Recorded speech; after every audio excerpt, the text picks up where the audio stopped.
ಶ್ರೀರಾಮಚಂದ್ರನ ಜನ್ಮದಿನವನ್ನು ಆಚರಿಸುವಂತಹ ಹಬ್ಬನೇ ಶ್ರೀರಾಮನವಮಿ.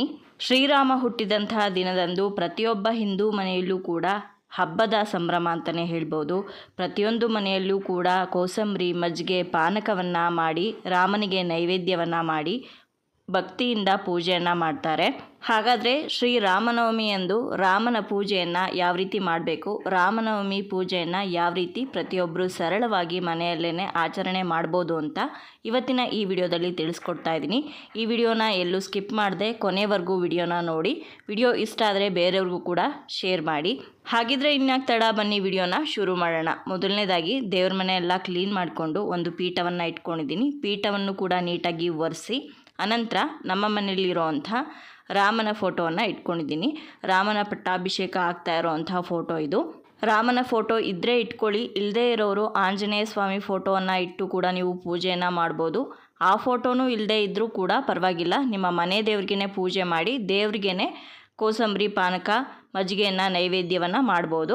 ವಿಷ್ಣು ಸ್ವರೂಪಿಯಾದಂಥ ಯಾವುದೇ ದೇವ್ರಿಗೂ ಕೂಡ ನೀವು ರಾಮನಿಗೆ ಯಾವ ರೀತಿ ಪೂಜೆ ಮಾಡ್ತೀರೋ ಅದೇ ರೀತಿ ಮಾಡ್ಬೋದು. ವಿಷ್ಣುವಿನ ಸ್ವರೂಪನೇ ರಾಮ ಆಗಿರೋದ್ರಿಂದ ನೀವು ಯಾವುದೇ ವಿಷ್ಣು ದೇವ್ರಿಗೂ ಕೂಡ ಪೂಜೆಯನ್ನು ಮಾಡ್ಬೋದು. ವೆಂಕಟೇಶ್ವರ ಸ್ವಾಮಿಗಾಗಿರ್ಬೋದು, ಕೃಷ್ಣನಿಗಾಗಿರ್ಬೋದು, ನರಸಿಂಹಸ್ವಾಮಿ ದೇವ್ರಿಗಾಗಿರ್ಬೋದು, ಯಾರಿಗೂ ಕೂಡ ನೀವು ಪೂಜೆಯನ್ನು ಮಾಡ್ಬೋದು. ಇನ್ನು ಇವಾಗ ಫೋಟೋಗೆ ನೀಟಾಗಿ ಒರೆಸಿ ಅರಿಶಿನ ಕುಂಕುಮ ಇಟ್ಟು ಗೆಜ್ಜೆ ವಸ್ತ್ರವನ್ನು ಹಾಕಿದ್ದೀನಿ. ಇವಾಗ ಮಲ್ಲಿಗೆ ಹೂವಿನ ಹಾರವನ್ನು ಹಾಕ್ತಾ ಇದ್ದೀನಿ. ಅದೇ ರೀತಿ ಬೇರೆ ಹೂಗಳನ್ನು ಇಟ್ಟು ಕೂಡ ಅಲಂಕಾರವನ್ನು ಮಾಡ್ತಾ ಇದ್ದೀನಿ.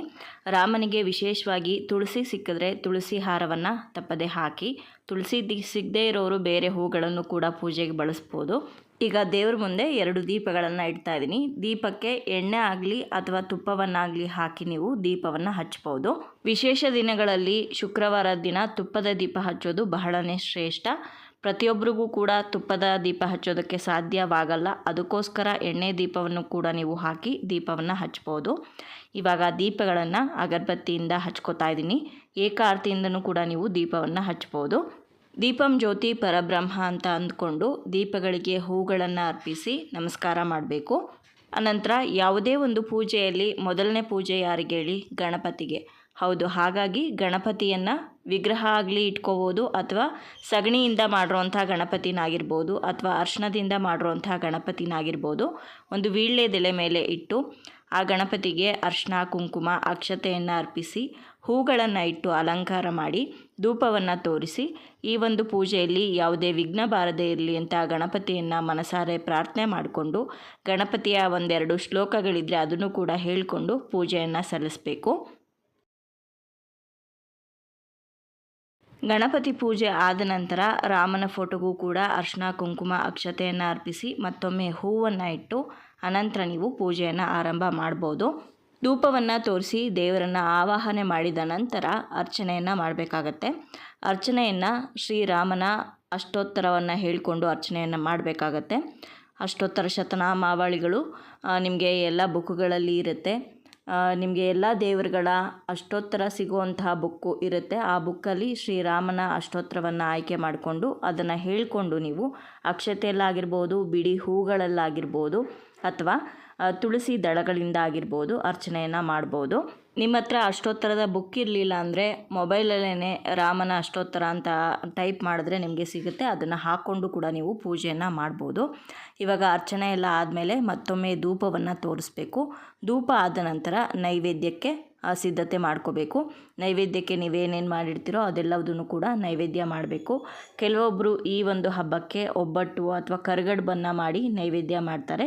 ಇನ್ನು ಸಾಕಷ್ಟು ಮನೆಗಳಲ್ಲಿ ನಮ್ಮೆಲ್ಲರಿಗೂ ಗೊತ್ತಿರೋ ಹಾಗೆ ಪಾನಕ, ಕೋಸಂಬರಿ, ಮಜ್ಜಿಗೆಯನ್ನು ನೈವೇದ್ಯ ಮಾಡುವಂಥದ್ದಿದೆ. ತಾಂಬೂಲವನ್ನು ತಪ್ಪದೇ ಇಡಬೇಕು. ವೀಳ್ಯದೆಲೆ, ಅಡಿಕೆ, ಹಾಗೆ ಬಾಳೆಹಣ್ಣನ್ನು, ಹಾಗೆ ಒಂದು ಲೋಟದಲ್ಲಿ ಉದ್ದರಣೆಯಲ್ಲಿ ನೀರನ್ನು ಕೂಡ ಇಡಬೇಕು. ಹಾಗೆ ಕೋಸಂಬರಿ, ಪಾನಕ, ಮಜ್ಜಿಗೆ ಮತ್ತು 1 ಲೋಟ ನೀರು ಮತ್ತು ಮರೆಯದೆ ಒಂದು ತುಳಸಿ ದಳವನ್ನು ಕೂಡ ಆ ನೈವೇದ್ಯದ ಮೇಲೆ ಇಡಬೇಕಾಗತ್ತೆ. ಹಾಗೆ ಇದರೆಲ್ಲದರ ಜೊತೆ ಒಂದು ಕಾಯನ್ನು ಸಂಕಲ್ಪ ಮಾಡಿ ನಿಮ್ಮ ಕೋರಿಕೆಗಳನ್ನು ಹೇಳಿಕೊಂಡು ಆ ಕಾಯನ್ನು ಒಡೆದು ಕೂಡ ನೀವು ನೈವೇದ್ಯವನ್ನು ಮಾಡ್ಬೋದು.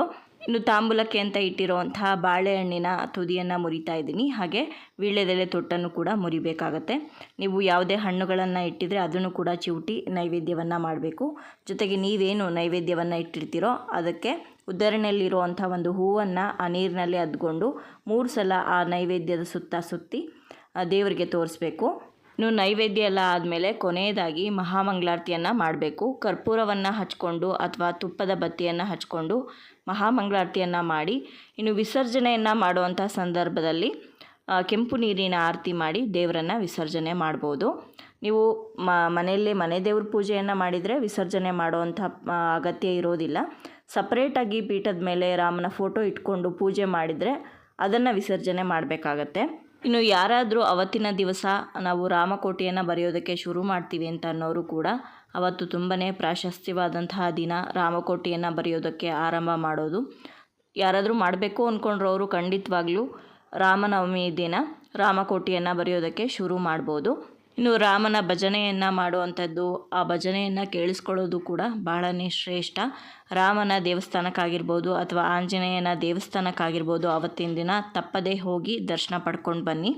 ಇಷ್ಟು ಪೂಜೆಯನ್ನು ಮುಗಿಸಿದ ನಂತರ ಸಂಜೆ ಸಮಯದಲ್ಲಿ ದೇವರಿಗೆ ಮತ್ತೊಮ್ಮೆ ದೀಪವನ್ನು ಹಚ್ಚಿ ಕೆಂಪು ನೀರಿನ ಆರತಿ ಮಾಡಿ ದೇವರ ಫೋಟೋವನ್ನು ಬಲಭಾಗಕ್ಕೆ 3 ಸಲ ಸರಿಸಿದ್ರೆ ಸಾಕಾಗತ್ತೆ. ದೇವರ ವಿಸರ್ಜನೆ ಆಗುತ್ತೆ. ಆನಂತರ ನೀವು ದೇವ್ರ ಫೋಟೋವನ್ನಾಗಲಿ ಅಥವಾ ನೈವೇದ್ಯಕ್ಕೆ ಏನಿಟ್ಟಿದ್ದೀರೋ ಅದನ್ನೆಲ್ಲದನ್ನು ಕೂಡ ಎತ್ತಿಟ್ಕೊಳ್ಬೋದು.